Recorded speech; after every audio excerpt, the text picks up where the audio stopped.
Good evening, everyone. I'm Dr. Bhuvan, consultant medical oncology at Max Healthcare, Saket in Gurgaon. Today, I'm going to be talking about drug repositioning for the prevention and treatment of chemotherapy-induced peripheral neuropathy. And to be very frank, it was a challenging topic for me, and it's possibly a new learning for me as well. And as it is said that once you're preparing, you learn the most. So was the case for me. Basically, let's begin from the beginning. What we need to understand is, there are multiple mechanisms of chemotherapy-induced peripheral neuropathy, and it's challenging in terms of the number of mechanisms there are. It's not just one mechanism; there are multiple of them, and each one of them lead to certain degree of harm at the peripheral neuropathy part of it. So to name a few, there is ion channel dysregulation, there is mitochondrial dysfunction and oxidative stress. There is a damage to the neurons. There is alteration in the CNS functions.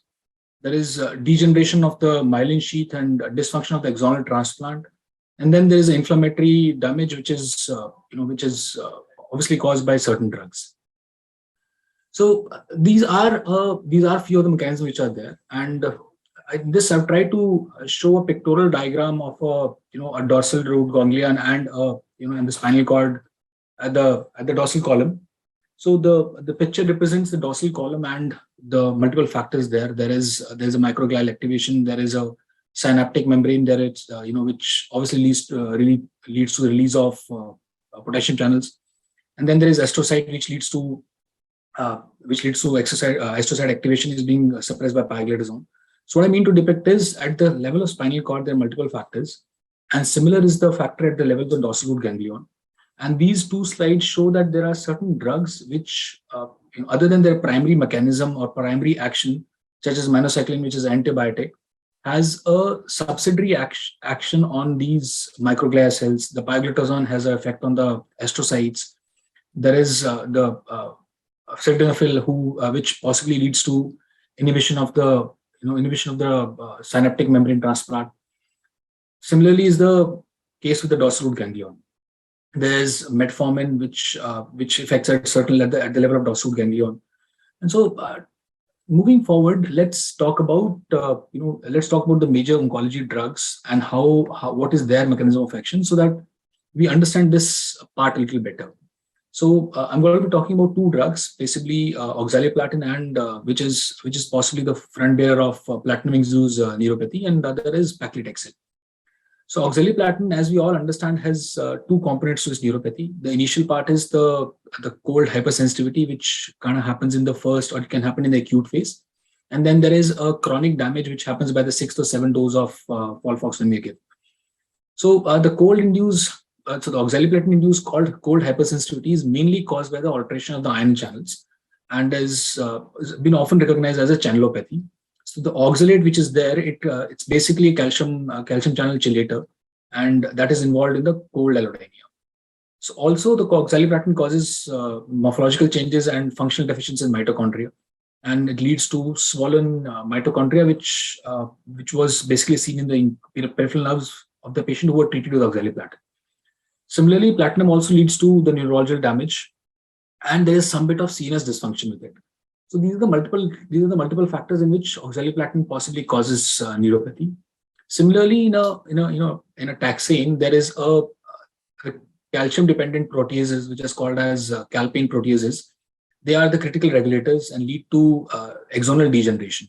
So there's something called as inositol 1,4,5 triphosphate receptor, which basically is being dephosphorated by paclitaxel and leads to the activation of, and it leads to axonal degeneration. Then there is paclitaxel causes other multiple inflammatory event. Rather, if you look at among the chemotherapeutic agents, paclitaxel is one of the most common agents to cause inflammatory events, and this leads to macrophage infiltration into the dorsal root ganglion, and which ultimately leads to release of several inflammatory cytokines. Also, paclitaxel, unlike oxaliplatin, which causes direct effect on the ion channel, it causes it indirectly alters the ion channel activity by endogenous mediators and their signaling pathway. So with this background knowledge, what we are trying to see is how are we, with these two knowledge, that we understand that it's not one mechanism, it's at the multiple level that these mechanisms can go wrong. And what we are trying to achieve is how can we best take care of them. So then comes the chance or the study for drug repurposing. So what is the drug repurposing is? Drug repurposing or positioning is defined as identification of new indication for the existing drugs which are already in clinical use. So as you all understand, drug development, especially in oncology sphere, is very, very costly. It takes around 2 to 3 billion to conduct one trial, and then you need to, you obviously need to have a phase 1, phase 2, phase 3, and phase 4 trials.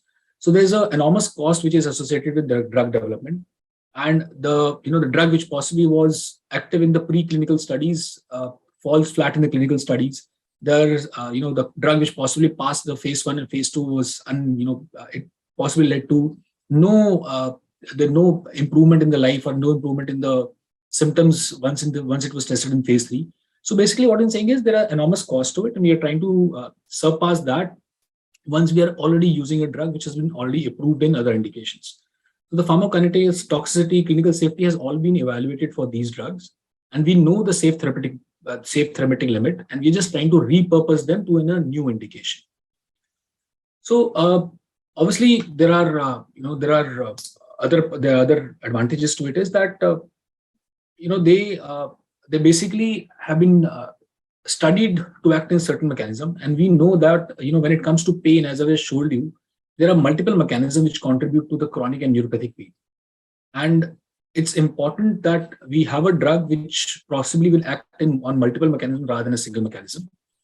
And hence it has been advised that combination pharmacotherapy works best in terms of neuropathic and chronic pain, and rather than a mononeuropathy, which has been shown in several clinical trials. However, there are certain cons to it. The cons is that the drug was basically developed and optimized to treat a certain certain pathological condition. So the pharmacokinetics and the pharmacodynamic properties of the product may not be optimal in the repurposed context. Substance could have a lower activity than what is desired, and a higher dose may be required for the repurposed context, and which possibly can lead to adverse effects. So obviously drug repurposing is not the only way out of it. It has to be a combined approach wherein we obviously keep on researching for the new drugs, and while we keep on evaluating the older drugs.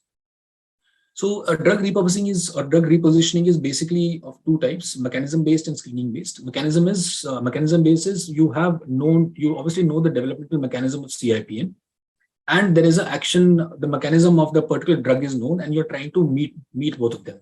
So you know how the CIPN happens, and you know how the drug acts, and if they both fit into each other, you try the drug. The other way is screening based, in which you obviously have these chemical libraries which have happened from the past 5 to 10 years. You have the multiple number of actions which the drug already have, but then you're trying to research if there are any new pathways in which the drug can act. So just to give a brief examples of a few of the mechanism based approaches. So drug for neurodegenerative diseases such as multiple sclerosis. So there are drugs which are used in neurodegenerative diseases for prevention of chemotherapy-induced axonal degeneration and neuropathic pain. So there's dimethyl fumarate, which is a drug used in MS. The co-treatment with the dimethyl fumarate has been seen to ameliorate oxaliplatin-induced CIPN without affecting its anti-tumor activity. Similar is acetylcholine signaling, in which is involved in oxaliplatin and paclitaxel-induced tumor disorders. So when you use donazepam, which is used at a dose of 5 milligram every night to begin with, and then you give it for 5 milligram every night, which is the approved drug which is approved dosage for the Alzheimer's. And as we move forward, we increase the dose to 10 milligram. It was seen to have an effect at preventing neuronal degeneration in both in vivo and in vitro models. It is being used as a clinical study, is called as a donazepam study, which is a phase 3 trial ongoing, and the results will be out soon. So there are these drugs which act on the chemotherapy drug transporters. As I've just shown you that possibly the drug acts at the multiple levels. So there are these drug transporters called as OCT2 for oxaliplatin, and there is OATPIB2, which is a dominant transporter for paclitaxel, and they both are present in the dorsal root ganglion. Cimetidine, which is basically a derivative, or ranitidine, which is a derivative of cimetidine, is a competitive inhibitor for OCT2. And it's been, obviously, we all understand it's been approved for peptic ulcer, and it prevents the acute cold hypersensitivity which happens with oxaliplatin. Similarly, the nilotinib drug, which is a tyrosine kinase inhibitor, it blocks the transport activity for the paclitaxel, and it has led to improvement in the led to prevention of the paclitaxel-induced neuropathic pain. There are these other ion channels, which are L-type calcium channel blockers, which are such as nifedipine, amlodipine, and diltiazem. They all have been, they all have been used to prevent cold allodynia, which happens because of oxaliplatin. There is topiramate and acetylazamide, which are the inhibitors for carbonic anhydrase. As we understand, they are basically used to inhibit cytosolic pH lowering. So the use of acetylazamide has helped in potentially preventing the oxaliplatin-induced cold hypersensitivity. Then there is GLP agonist and DPP4 inhibitors such as exenatide and alogliptin. They have had a beneficial role against chemotherapy-induced neurodegeneration, neuropathic pain. And then there is riluzole, which is involved in glutamate signaling. So what glutamate signaling is basically does is that what oxaliplatin does is it kind of disrupts the glutamate homeostasis. So what riluzole does is that it kind of prevents oxaliplatin from disrupting the glutamate homeostasis, and it has been shown to prevent again oxaliplatin-induced allodynia. So most of these drugs, as we understand, are not at present in clinical practice or routine clinical practice. Most of them are used in treating the CIPN rather than preventing a CIPN. So with the drug such as duloxetine, which is donesipox, being studied, I think we'll soon be there where these drugs are obviously used in preventing them rather than treating them. And obviously the drug interaction have to be looked at into. What also needs to be looked into is how much is affecting the anti-tumor activity of these drugs. Because we obviously need to understand that if I'm inhibiting drug uptake into a particular nervous system, I need to be sure that it is not going to affect the anti-tumor activity of that drug also. So just to give an example of screening-based methods, so a brief about it is that we have these number of chemical libraries in which the unknown pharmacological functions have been explored. So, for example, fulvestrant, it has a neuroprotective effect on the oxaliplatin-induced CIPN in rodent models. So it led to prevention of axonal degeneration and development of and prevention of the development of mechanical allodynia. So the neuroprotective effect remains unclear, but then it has shown that once you give fulvestrant, it leads to decreased sciatic nerve axonal degeneration. Minoxidil, as we all understand, it's antihypertensive and used for alopecia. So it has been shown to be neuroprotective against paclitaxel in the DRG neurons, and it led to elevation of paclitaxel-induced CIPN by inhibiting inflammation and remodeling. So minoxidil also led to improved hair quality after paclitaxel administration. How do we combine it? I think that's a part of the further studies. Obviously, it requires studies at the clinical level, but then there is enough cellular evidence to say that minoxidil possibly may be a good drug there. Similarly, a dasatinib, which we all use, is an inhibitor of the OCT2 transporter, and as I told you, it leads to prevention of oxaliplatin being absorbed at the DRG. Then there is a CYP2J expression, which obviously is increased by paclitaxel. What telmisartan does is that it has a potential inhibitor of CYP2 and prevents and reverses paclitaxel-induced neuropathic pain. So this was my presentation. What I wanted to highlight here was that there are these drugs which are available, which are there in the clinical studies and in the preclinical studies, which possibly moving forward will be used frequently in our clinical practice, where we'll be able to prevent the CIPNs. At present, if one of the drugs which I probably feel confident about using is duloxetine, which is obviously we're using it for treat the CIPN, but then to use it as a prevention of CIPN is something would be probably great. So to conclude my talk, what I would like to say is there are multiple mechanisms involved in the CIPN. It is not one mechanism. We need to look at the drugs which can possibly act on all of these mechanisms. The drug repurposing is a good effect because it kind of gives you a drug which has already been approved and we already know the toxic profile of it. It has been used for the years. Now we can use the drug to repurpose in a CIPN activity. Because we're going to be targeting multiple pathways, so obviously the effect possibly might be more potential. It'll be more potent than the other, than rather selecting a single pathway. We are not there yet. These are not in our routine clinical practices yet, but I think moving forward in a year or two, once we have the clinical results, most of us probably would be advising one or the other drugs to prevent the CIPs. Thank you.